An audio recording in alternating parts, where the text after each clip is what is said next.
Hello, everyone, and welcome back to the Remnant Christian Book Reading channel. Welcome back, everybody. I hope you're ready for today's reading of The Oath by Frank Peretti. Again, I'm gonna do a disclaimer. This is for mature audiences. This book is for mature audiences. It is not for children. Teenagers, I guess they could listen to it. I mean, it's all depending on the parents, you, to decide whether your kids can listen to this book or not. But with all of that being said, I'm excited to get back into the next chapter, chapter 2. And like I said before, this is a big boy book, so the chapters are long. So buckle up, and I hope you guys are ready for the oath. Chapter 2. Announcing dinner and barn dance in celebration of Benjamin Hyde's birthday. Hyde Hall, September 20th, 7 to 10 p.m. Music by the Silver Settlers. Bring a hot dish and a dessert. Drinks will be provided so that all may take part. The second shift will be excused at 5 p.m. Come one, come all. Hyde Mining Company Flyer, September 1879. Notice to the second shift foreman. Owing to the shorter workday last week, the second shift will work a full shift this coming Sunday. No exceptions. Regular shifts and regular hours will resume on Monday. Fun is one thing, production is another. All foremen will advise their crews and extend my thanks for the nice party. Bulletin from Benjamin Hyde's office, September 1879. Chapter 2. The Bear. Vic Moore knocked off and went home early, leaving the church roofing job undone. There's no big hurry anyway, he thought. Let Reverend Wood stew about it. The weather was supposed to be pretty good for a while, and he had other things on his mind. Well, one thing, actually. Right now he was standing in front of his bathroom mirror again, scrubbing at the discoloration over his heart. Soap hadn't worked too well, so now he was using a petroleum-based grease-cutting hand cleaner. He kept scrubbing and rinsing, then scrubbing again. It wasn't working, and he was getting nervous. The mark, the stain, the blemish, whatever it was only getting darker, and all the scrubbing was only making the area raw. He threw down the washcloth. Now what? He looked out the bathroom window toward the mountains, the south-facing slopes with their countless regiments of pine and fir awash in the afternoon sun. A beautiful sight, but it only brought one thought. Night was coming. They say it always happens at night. Vic could feel fear creeping up on him, but he shook it off with angry defiance. No way, he thought. Not me. This is where the rules change, folks. Nobody has to see this. Nobody's going to see it, and most of all, Vic Moore is not going to cave in. I've never been afraid of anything. I've never let anybody play around with me, and I'm not starting now. With that decided, he dried his chest with a towel and put on a shirt. He needed a tall, cold one. He decided to kill some time down at Charlie's, the local watering hole.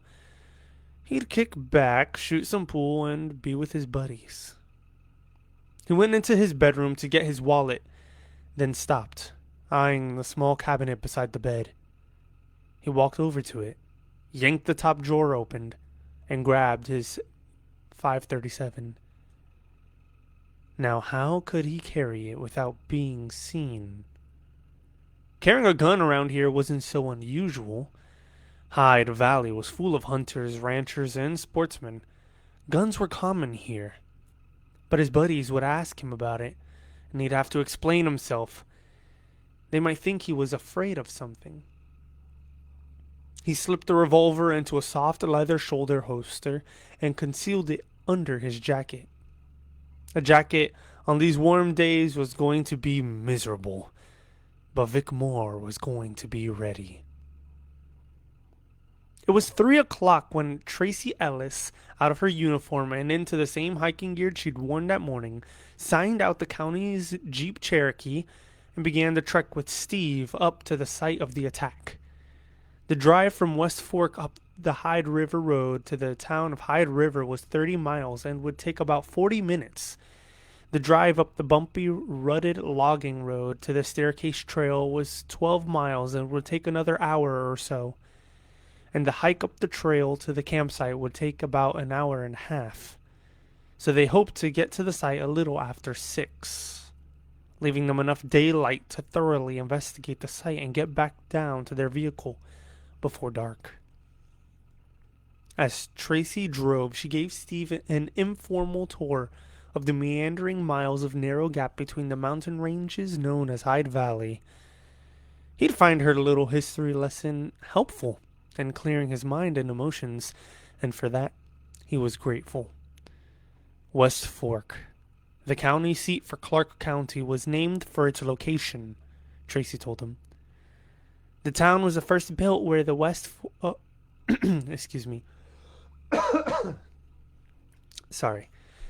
The town was first built where the West Fork of the Hyde River joined up with the main stream on its rambling journey south. Once a boom town, now it struggled for a good steady reason to exist without the mining and timber industry that had built it and kept it alive for so long. Steve noted that its downtown was a turn-of-the-century brick. Its sidewalks were cracked and settling, and its streets had an aggravating number of potholes. Times were good long ago, but prosperity, like a wayward lover, had fled, its promise to return never fulfilled. Back in her better days, Tracy said, West Fork was a stopover for flat-bottom steamboats coming up the river to pick up logs for the mills downstream and to drop off goods in settlers. It's mostly prospectors. And mostly prospectors. There was a real gold rush going. It's hard to believe now, but West Fork once had over 20,000 people. Then the gold gave out in the early 1900s and people moved on. Now, she continued, the population remained fairly steady at about 3,000, sustained by a little mining, some logging, some county government, and quite a bit of commuting the 30 miles over Johnson's Pass into the next county and to the nearest larger city, Oak Springs. Steve and Tracy only had to drive a few blocks and cross a bridge over the Hyde River to be out of town. From there, they followed the Hyde River Road north as it followed the river into the wilderness. So began the wilds of the North Woods, a rolling riot of mountains and timber, checkered at times with clear cuts but often serene with green meadows along the meandering river. Hyde Valley was the main expanse that held the mountains apart, and from it branched other gulches, draws, and deep-shaded valleys, stretching it far into the hills, each one with its own namesake creek, where elk and deer came to drink and coyotes prowled at night. Above the valleys, sheer rock cliffs towered, jagged and broken off by the centuries, the tenacious trees growing out of any available crevice. There was only solitude and a kind of majesty to this area, Steve reflected. What one expected to find in the wilderness. Well, almost the wilderness. People were out here. Not civilization exactly, but people. Every mile or so, Steve noticed another homestead, farm, or ranch belonging to the descendants of the rugged bunch who first settled here. These were people, Steve thought, who had their own way of doing things and liked to keep their distance from big towns, large groups, strict ideas. They lived in barely hanging on log cabins, weathered, teetering ship-lapped shanties, and mobile homes crouching under add-on roofs, walls, and carports. What do these people do for a living? Steve asked. Oh, you name it, Tracy answered. Some logging, some mining, some commuting. Then you've got the artsy craftsy types with cottage industries, and you have people on public assistance. But they're out here because they want to be. Hyde Valley gets in your blood. It really does. Certainly. Every resident had to have his own story, his own answer for why he was there. Steve could see several clues along the way, the vast green pastures with century-old stumps standing black and rotten, and 20 or 30 head of cattle lazily passing the day. Aging logging equipment, boom cranes and log skidders, metal shops and metal garages with machines being worked on, horse barns and padlocks, their occupants free on acres of green, kicking the air, chasing the wind, satellite dishes popping up like mushrooms, facing this way and that, fire-blackened areas where the dry bush had burned away to clear the way for the spring's greening. A lumber mill half hidden behind a berm of red sawdust. A Y in the road called Abel, with a dismal little tavern for sale. A gas station with one pump and a mercantile still holding on, its Coca-Cola sign still offering Coke in glass bottles. At the Y in the road, Steve noticed an unpretentious green sign that listed Nugget 5, Yellowknife 9, Hyde River 15. All up the left fork. A turn to the right would take them up the Nelson Creek Road to Hinders 12. A gaudy hand-painted sign encouraged a visit to Randy's Inn at the road's end, where you could eat the world's best hamburgers and try some fly fishing in Nelson Creek. Then the mountains moved in. The valley narrowed, and they passed through Nugget and Yellowknife, sorry little crackerbox towns built on hope that never paid by the stubborn souls who stayed. Hidden away like woebegone weeds in the nooks and chinks of these mountains. Up the steep slope from Nugget were the mines, their dark portals punched into the mountainside, and a mound of blasted and crumbled mine muck. The mountains inside spreading out just below them, retained with piled webs of old timbers. Yellowknife was a tight little town wedged into such a narrow rock gorge that the buildings had to straddle the stream from which the gold came. That's how it was with mining towns in Hyde Valley.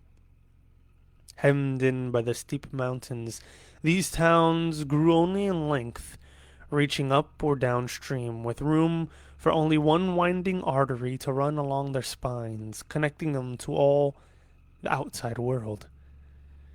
The last of these towns, behind which the paved highway turned to dirt and gravel, was Hyde River.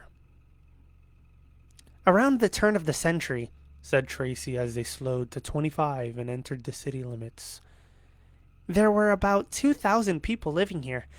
It was hard to believe looking at the town, it was hard to believe looking at the town now, Steve thought. On the outskirts, bunched together and taking up what little space there was between the road and the mountain slope, were modest dwellings. Basic homes with metal roofs to shed the winter snow, and makeshift ladders permanently installed to reach their chimneys. There were no yards to speak of, only open areas of gravel and mine waste wherever there wasn't a building. In front of one place, an old pickup truck sat in two halves.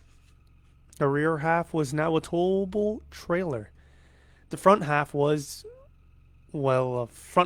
missing a rear half and a future. Across the road, on the very brink of the river, two old storefronts sat side by side, empty shells now, sagging and baking in the sun, their windows devoid of glass, their paint peeling. One had to have been a restaurant or bar at one time, judging by what used to be an illuminated sign on its front, now reduced to a bare frame and a few jagged shards. The other could have been a grocery or hardware store. Now it was boarded up with plywood. There were no signs, no posters, not even graffiti. Perhaps no one bothered to leave a message because no one would bother to read it. How many people live here now? Steve asked. Oh, maybe about 300. They're a tight little group. I suppose so. The narrow valley widened, and so did the town. They drove past quaint old homes, stair-stepping up the mountainside along the steep side streets. Above them all, sitting like a hen over her brood, was a small steepled church. Tracy pointed to the huge concrete building just across the river. Hyde Mining Company, the reason for the town's existence. Steve stared in surprise. The building was impressive, especially for that area. It was at least 5 stories tall with ramps, tunnels, loading docks, and smokestacks. At one time, the Hyde Mining Company was obviously a going concern. But now it seemed almost deserted. Are they out of business? She chuckled. Oh, they're down, but not out. The cost of mining gold and silver is putting a real squeeze on the company right now. You've got governmental regulations, environmental concerns, foreign competition. It's pretty hard to make a profit. But the company still owns most of the real estate around here, and Hyde River is still a company town, even if there isn't much of a company. They came to the center of town, where a few businesses clustered around a 4-way stop. On the right was a small hardware store, and across the street from that, a quick stop with 2 shiny gas pumps out front and a new Chevron sign. On the left was Charlie's Tavern, an old bar and eating establishment that was still going strong, judging by all the pickup trucks parked outside. Charlie's Tavern seems to be doing well enough, Steve said dryly. It's quitting time at the mine, Tracy explained.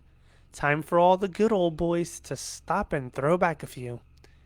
Steve smiled as they drove through the intersection. Next door to the tavern was Denning's Mercantile, the windows obscured with white paper and a large sign announcing a grand opening in a week. Grand opening? Well, the town couldn't be doing too bad, Steve thought. But in this little place, a grand opening could prove to be a non-event. Beyond the businesses set back from the main road were houses and garages bunched together in the limited space, separated by narrow strips of rocky ground. Good attempts at lawns and an occasional fence made of whatever was at hand. From mining timbers to oil drums. A few houses were of stone, but most were lopsided frames.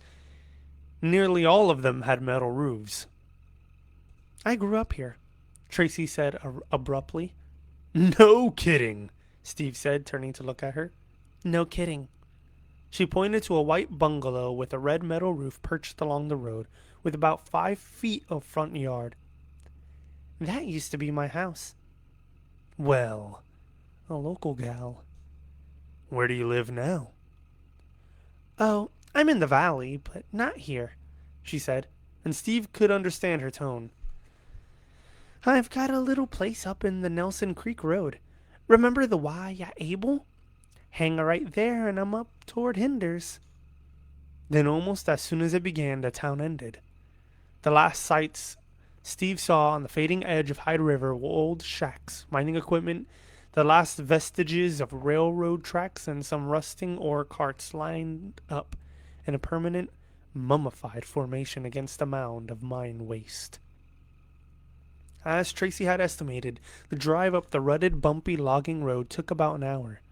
When she parked the Jeep at the base of the staircase trail, Steve saw his brother's pickup, with the camper still parked there. He sighed heavily. I hadn't even thought the camper still being up here, Steve said, tiredly rubbing his eyes. I'll have to make sure it's picked up. It's been taken care of, Tracy said as she got out the Jeep. Your sister-in-law's mother is making arrangements to have one of your nephews get it. Steve looked up at the sky, double-checking the remaining daylight. Well, grab your rifle and let's get going. I want to be sure we have enough time to check things out. After all the driving Steve had done, his body welcomed the leg-pumping, lung-filling exercise of climbing the steep trail to the top of Wells Peak. Both he and Tracy carried a rifle on the sidearm.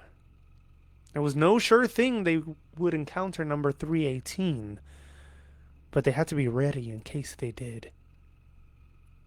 As they climbed, they spoke little.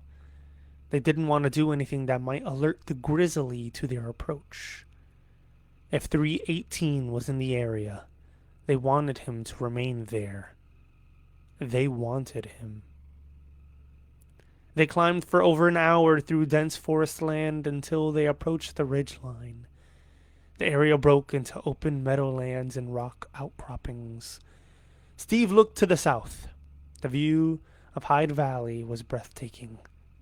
The valley stretched far into the distance like a deep Norwegian fjord, fading from bright green to a distant hazy blue-gray.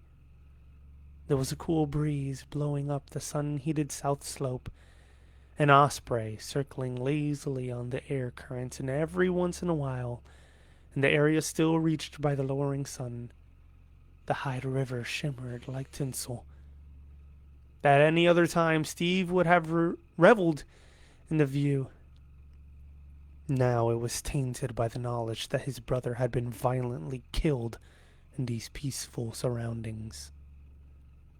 "The camp's just ahead," Tracy said in a quiet voice. They slowed their walk, listening, looking, smelling. Steve kept an eye on the ground, looking for tracks, bear droppings, claw marks, diggings, anything that would indicate a bear in the vicinity. He spotted numerous elk and deer tracks. This must be a favorite spot for them. No signs of a bear, though. A bright flash of blue caught his eye, and he looked uphill across a rocky expanse. There was the tent, perched on the hillside, a tiny igloo of blue nylon. Steve recognized it. He'd been on several hunting trips with Cliff and Evelyn when they'd used that very tent. With sorrow coming alive at the memories, he knew he could predict the layout of the camp. Cliff always had his own tried-and-true method of doing things in the wild. Steve stopped and gave the slope a slow sweep with his eyes, moving his gaze from the tent downward toward a grove of trees below the trail. There, at least 100 yards from the tent, were the food stores, white plastic containers slung on a rope between two trees. They were exactly where Steve expected them to be. And so far they were untouched. Steve took his rifle from his shoulder and chambered around. Tracy did likewise. Number 318 might be thinking of coming back to finish his meal. He may have laid claim to the site as a food source or to the corpse, not knowing it had been removed. Without conversation, they advanced slowly to a spot directly between the tent and the food. By now it was hard to tell, but Steve could guess that somewhere in here was the route Cliff had followed between the camp and the food stores. It would have been a long and meandering walk through the rock outcroppings, but the layout was well planned. Farther around the slope, and over 100 yards below the tent, was a small fire pit. Cliff and Evelyn had done their cooking the proper way as well. Everything having anything to do with food and its preparation was well away from the camp. The camp itself was in the open and well away from the cover of the forest, which would force a bear to leave protective cover if it wanted to snoop around. Grizzlies didn't mind that too much, but black bears were a bit more timid. Steve looked down the hill at the food cache. It was on the edge of the grove of trees, and a bear could have been hiding there. Having caught the scent of the evening meal wafting down the hill and having approached from below, He looked at Tracy and nodded towards the trees. She nodded back, yes. That was where they had found Cliff's body. It would be the first place to look. The first place one would expect to find signs of a bear. Clues to what happened. Steve started down the hill toward the trees, his eyes carefully surveying the ground, the surrounding forest. There were more elk tracks and droppings, but still no signs of bear. The two trees bearing Cliff's rope stood a short distance uphill from the denser grove of trees just below. One had its top broken off, as did two other trees in the grove just below. That was strange, Steve thought. There must have been a windstorm, although it had to have happened recently, since the splintered wood was still fresh and unweathered. Steve approached slowly, listening and looking, but there was no sound, no movement. He stopped for a moment. He could see blood on the ground and on one of the tree trunks, now dry and brown. The grass in this area was matted down, the ground clawed and disturbed. This was where it had happened. Steve looked at Tracy. The body was just beyond that tree, she said quietly, pointing past the bloodied trunk. Steve bent low and checked the ground carefully as he approached. He could make out no clear bear tracks, but apparently several animals had visited this site, sniffing and digging, overturning the sod and rocks attracted by the blood. He looked up. Cliff had used containers made of ABS pipe, virtually bear-proof and effective in containing odors. This food cache could not have attracted the bear. Cooking, maybe. Maybe just the smell of a camp and of people if the bear was habituated, but not this. They continued to scour the area. Tracy found a jackknife Steve had given to Cliff 2 birthdays ago. Steve tucked it into his pocket and pushed aside the memories it brought back. There would be time for emotions later. Taking a deep breath, he forced himself to continue checking out the site. The fire pit seemed clean and undisturbed except for a few boot prints, obviously those of Cliff and Evelyn as they ate their evening meal. Up at the campsite, 2 backpacks remained untouched, having no food or food odors in them. 2 sleeping bags were rolled out in the tent but appeared unused. Steve sat on a log near the tent and surveyed the area once again, pondering out loud. Okay, they cook their dinner, eat, clean up. By now it's getting dark, or maybe it isn't. We don't know. Cliff goes down to the food cache for some reason, maybe to stow the leftovers in an ABS container and hang it up on his rope. He startles the bear attacks him. He stopped, bothered. Then again, maybe not. The area's too open for either to surprise each other. Maybe he saw the bear going after the food and went down there to chase it away, Tracy suggested. Maybe. But he still wasn't satisfied. No, Cliff wouldn't have gone down there and knowingly placed himself close to the bear. He's been a wildlife photographer for 15 years. He's been in enough situations to know better. What if the bear charged him up here somehow? What if the bear charged him up here somewhere, then dragged him down there? Possible. But there's no sign that anything happened around the fire pit or the campsite itself. So it's reasonable to think the bear didn't charge up this way. He looked toward the grove of trees where Cliff's body had been found. He had to force the question out.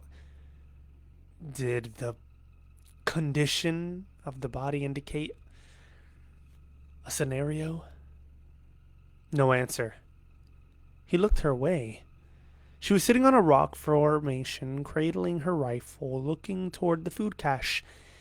She must not have heard him. Do you understand what I mean? Steve asked. She looked at him, her expression quizzical. He felt he needed to explain. I'm trying to get some idea of how long the attack went on. Cliff had to have taken defensive measures, and obviously, Evie got involved at some point. He knew he was asking for information that could pain him deeply. I guess it's time I knew the condition of the body, at least as much as I need to. You understand? Tracy looked at the ground. I. I don't know if it would tell you anything. What did you see? She sighed and finally looked at him. I don't know what to tell you, Dr. Benson. I've never been in this kind of situation investigating with someone who's so close to the victim. Tracy, I'm up here for a reason. I won't ask you a question if I'm not ready to hear the answer, okay? Now I need the information. Actually, he wasn't sure if he was ready to hear the answer, but he had to hear it. He needed to hear it. He steeled himself. She looked at him for the longest time, then answered quietly, slowly. We only found half. His thought process stopped. He sat motionless. She was looking at him, waiting, trying to gauge his response. His voice wouldn't engage. When it did, it came out a hoarse whisper. Half. Only half his body. She nodded. His mind filled with shocking, ghoulish questions. Which half? Which way was he divided? So where's the other half? He felt as if he might vomit. He sat there dumbly, not knowing how to proceed. He hadn't been ready for the answer, after all. He made a concerted effort to reorient himself and create a rephrased version of the question. His voice was stronger now, and he hoped it didn't betray the turmoil he felt inside. Well, he said slowly, I'll have to know eventually. Just tell me what you found. He could tell this was misery for her. Go ahead. Her words hit him with the force of a blow. We found the left arm detached at the shoulder, several feet away, still in the shirt sleeve. He felt his stomach turn. Quit it! She slowly, reluctantly lifted her hand to her left shoulder. And everything above this line, she slowly traced a line downward across her torso to her right hip, was gone. Levi Cobb read the leaflet in silence, then reread it, digesting the news.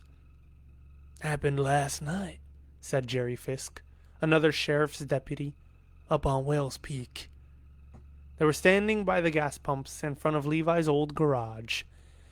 Jerry had just arrived in his patrol car and had a stack of the pink leaflets to spread around town and post in the windows of the businesses.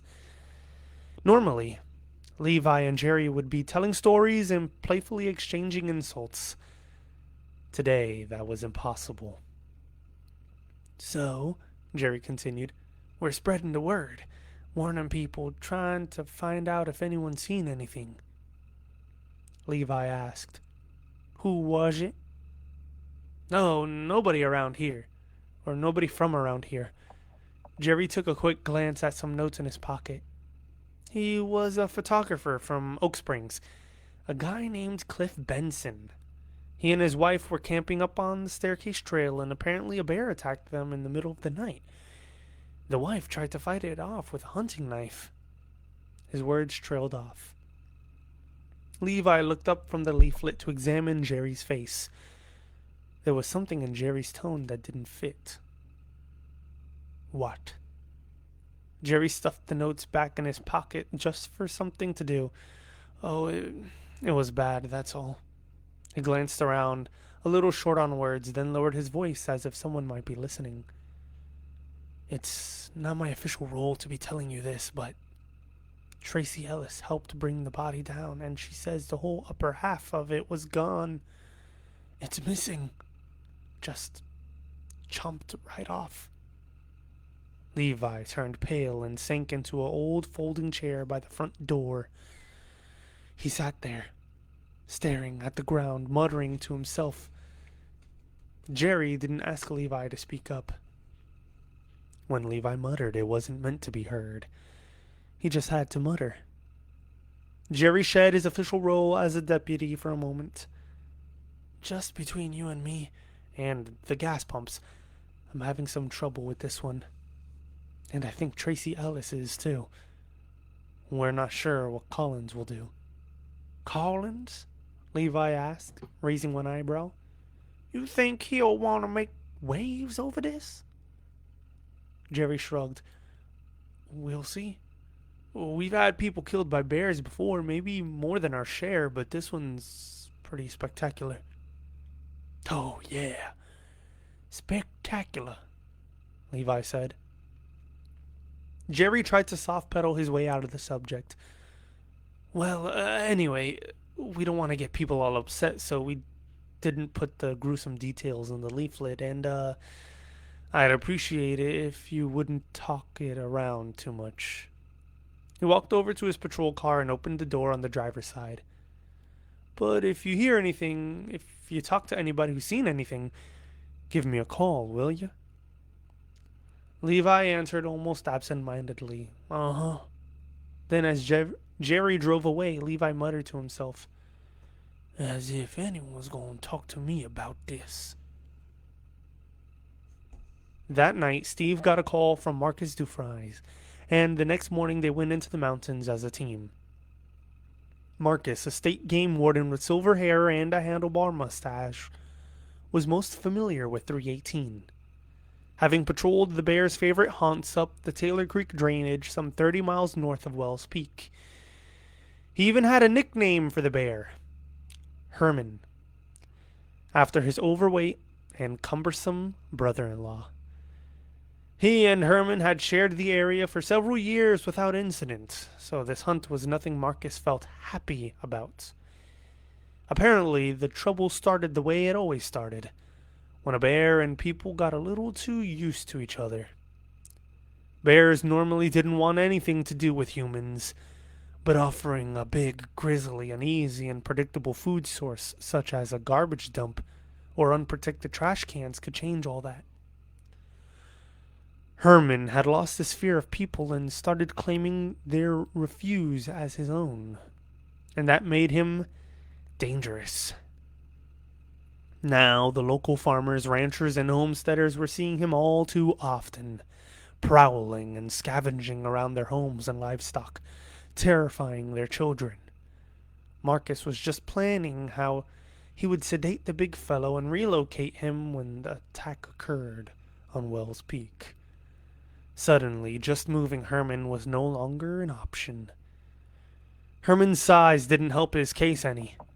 He was at least 700 pounds, and the general agreement seemed to be that no smaller bear could have inflicted the extent of injury sustained by the mauling victim.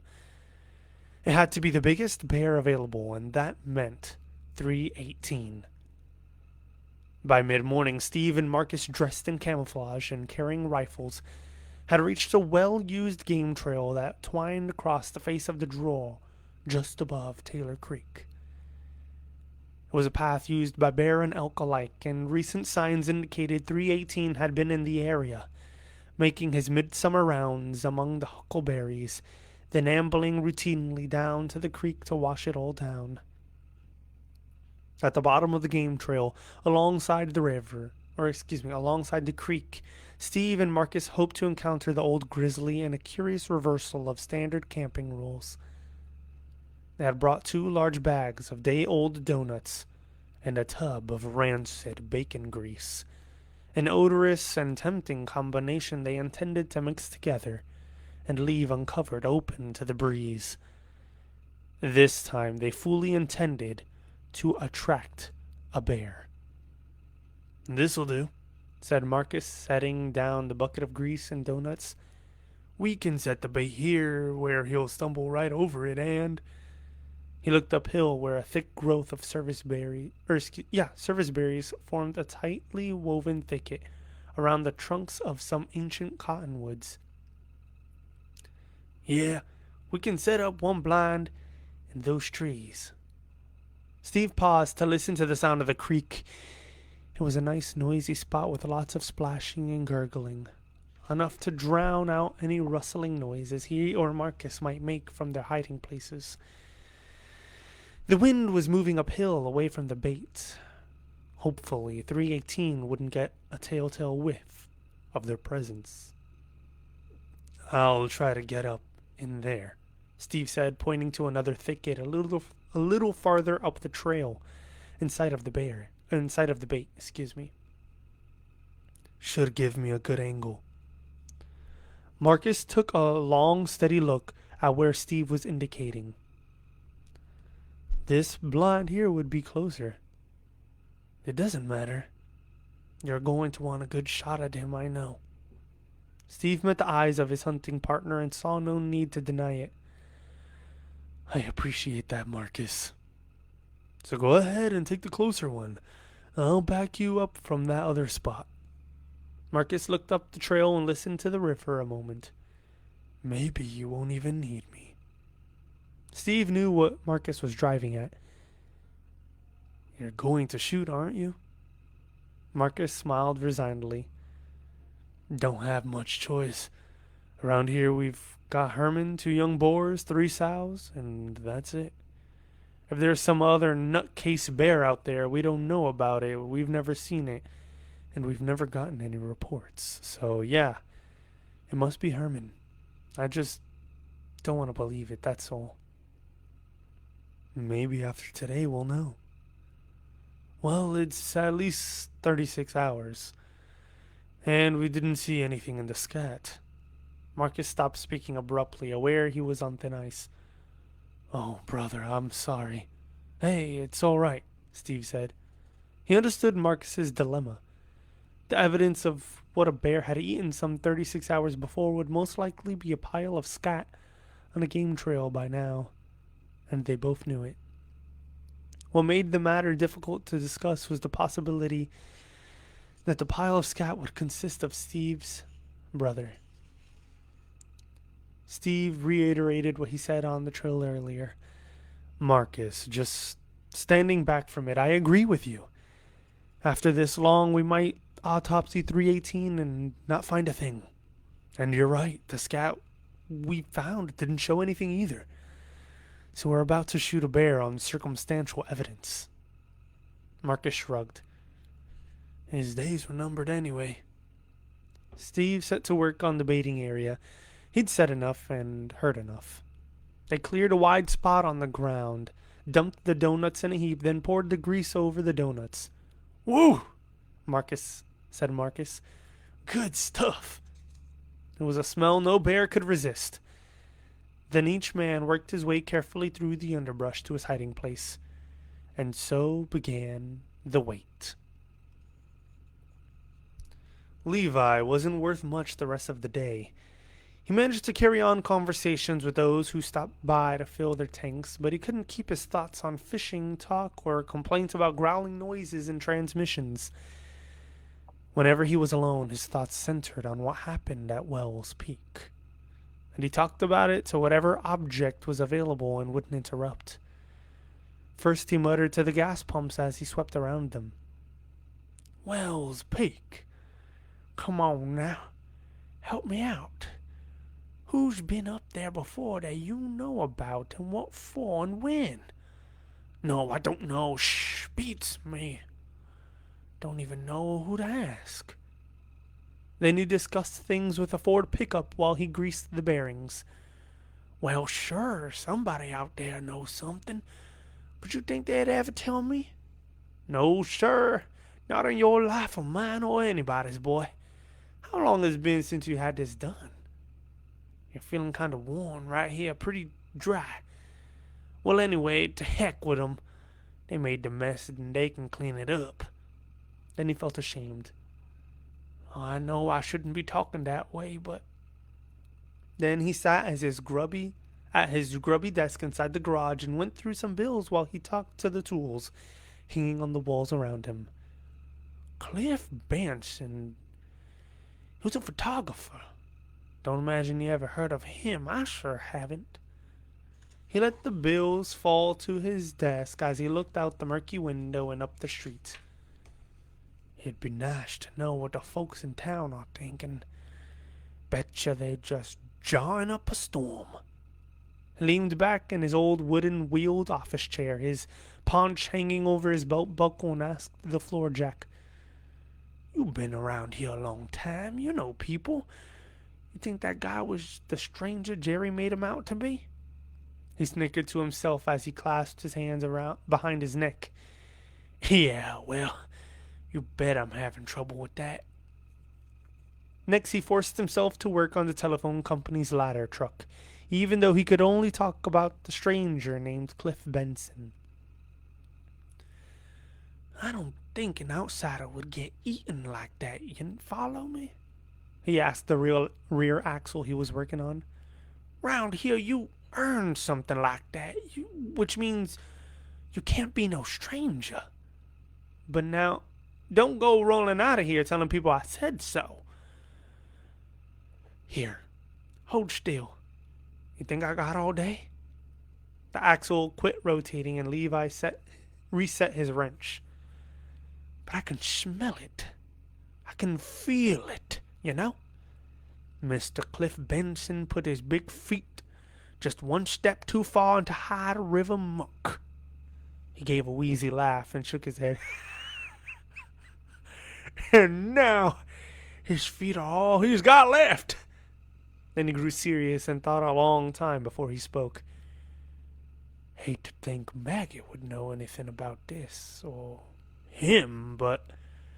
He cinched down the bolt, then banged it to emphasize the decision he just made. "All right, tonight, as God is my judge, I'm gonna ask her. I'm gonna flush this thing out of the bushes. Hey, Levi, come down to earth, buddy." Levi came back to earth, back to his old run-down garage, and the wrench he was still holding in his hand. He looked out to see his old friend Ebo Denning standing outside. He crawled out from under the ladder truck, embarrassed. "Sheesh, sorry." "Well," said Ebo, leaning on the gas pump, "we've all got things on our minds today." Levi started pumping gas into Ebo's old Ford pickup. Yeah, Ebo had to be under quite a load today, just like his truck. His wife Emily and his two daughters were squeezed into the cab, and the truck's bed, roof, and sides were stacked with furniture, boxes, his old lawnmower pictures and frames, his favorite cooking pans, his old cash register. He had to be carrying out everything he owned, Levi thought, which, by this point in his long struggle, wasn't much. Yeah, Ebo Denning, a black businessman with snowy hair carpeting his head, was folding up his business and leaving town. It was over. "Where you gonna go, Ebo?" Levi asked. Ebo checked all the ropes holding his load, tightening a few. "Oh, head south, I think. I got friends and family down in Sacramento, and they're into retailing. One's got a furniture store, one's got a hardware business down there, and it'd be a good place to start over." "Well," Levi said, glancing up the road, taking in the dismal little town, "to be honest, any move from here is probably going to be a move for the better." Ebo forced a smile. "Yeah, that's how I try to look at it." Levi finished filling the tank and replaced the nozzle on the pump. $23.50. He would have said no charge at all, but he knew Ebo would never allow that. Ebo dug the cash out his pocket and counted it out. "You've been a good friend, Levi. Wanted to say that while I had the chance, and I do remember how you helped keep me in business there for quite a while." "Well, that worked both ways." Then Ebo said in earnest, "You take care of yourself, Levi. You know what this town can do to you. Levi returned Ebo's serious gaze. I know. They shook hands. Then, as if both felt a handshake wasn't enough, they embraced and slapped each other on the back. Goodbye, said Ebo, his eyes moist. Drive careful. He waved to Emily and the girls. Then, with a rumble and a creaking, the old truck pulled out into the Hyde River Road and drove off, leaving behind the only memory of Denning's Mercantile and the good family who had owned it. Ebo was leaving behind a problem named Charlie Mack, who was just now standing on the other side of the road looking over at Levi, but trying not to look like he was looking. Now, what was he after? Levi wondered. Just trying to be sure Ebo was really leaving? Perhaps he was getting his jollies by watching Ebo drive away with just about every remaining sign of his presence, thus erasing himself from the town. Oh, shoot, Levi thought. Charlie was crossing the street toward the garage. Levi turned to go inside, hoping Charlie was just crossing the street, that's all, and wasn't coming to see him. Even though Levi often ate lunch at Charlie's Tavern, Charlie never bought gas from Levi or brought his car over to be looked at or gave Levi any business at all that Levi could remember. So why this visit now, and right when Levi was saying goodbye to one of the few friends he had? Levi made it to his little corner office and sat down behind his desk among the sacks of old tires, crates of motor oil tools, and shop cloths.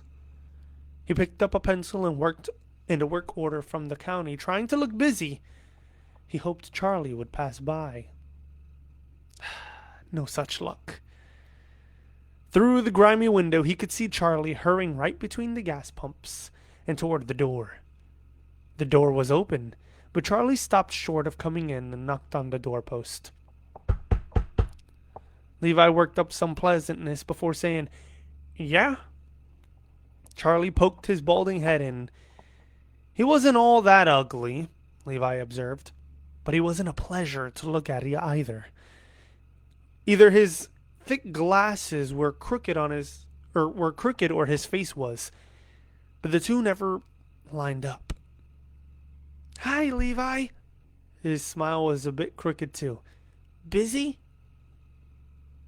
No, just trying to look like it, he thought. "What's on your mind, Charlie?"